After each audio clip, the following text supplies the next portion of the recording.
ఈరోజు మనం రాత నేర్చుకుందాం, తలరాత మార్చుకుందాం. రాత నేర్చుకుందాం, తలరాత మార్చుకుందాం. ఈరోజు క్లాసులో మన యొక్క కాన్సెప్ట్ అదనమాట. కాబట్టి మీరు రాత నేర్చుకొని మీ తలరాతను మార్చేయాలి. అయితే మీరు డైలీ ప్రాక్టీస్ చేయాలి. ప్రాక్టీస్ చేయాలంటే 4 రూల్లో నేను చెప్పిన విధంగా ప్రాక్టీస్ చేయండి.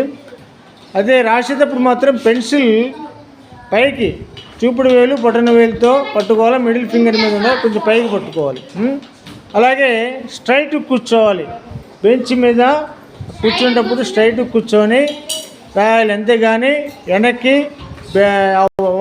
బెండ్ అయిపోయి కాళ్ళు పైకి ఫోల్డ్ చేసి అలా కూర్చోకూడదు. అలాగే క్లాస్ వర్క్ కానీ అలానే రాయాలి. ఇక్కడ నేను బోర్డు మీద రాసినటువంటి ఈ యొక్క గ్రాఫోథెరపీ ప్యాటర్న్స్ మనం బాగా ప్రాక్టీస్ చేయాలి. Graphotherapy, Shri school of hand writing. ఇది గ్రాఫోథెరపీ. దీన్ని ఏమంటారా? గ్రాఫోథెరపీ. గ్రాఫ్ అంటే వ్రాయడం, థెరపీ అంటే చికిత్స. బేసిక్స్కు చికిత్స అనమాట ఇది. కాబట్టి మీరు ఇది బాగా ప్రాక్టీస్ చేయాలి. Change your hand writing, change your life. ఈ ప్యాటర్న్స్ రాశారా? ఇది ఇంతవరకు రాశారా? 7 రాశారా? రైట్. ఇవి మీరు ఈ పేపరు జాగ్రత్తగా ఉంచుకొని మీరు రేపు 4 రూల్ నోట్బుక్ ఒకటి తెప్పించుకొని మీరు డైలీ పెన్సిల్తో ప్రాక్టీస్ చేయాలి. దేంతో చేయాలరా? పెన్సిల్తో ప్రాక్టీస్ చేయాలి.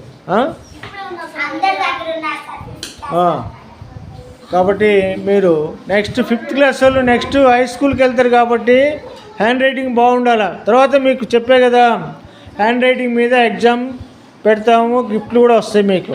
మీ హెచ్ఎం చేత గిఫ్ట్లు ఇప్పిస్తాం. కాబట్టి మీరు అయితే ప్రాక్టీస్ చేయాలి. ప్రాక్టీస్ చేసిన వాళ్ళకి హ్యాండ్ రైటింగ్ బాగా వస్తుంది. ప్రాక్టీస్ చేయకపోతే రావు. కాబట్టి change your hand writing, change your life. రాత నేర్చుకుందాం, తలరాత మార్చుకుందాం.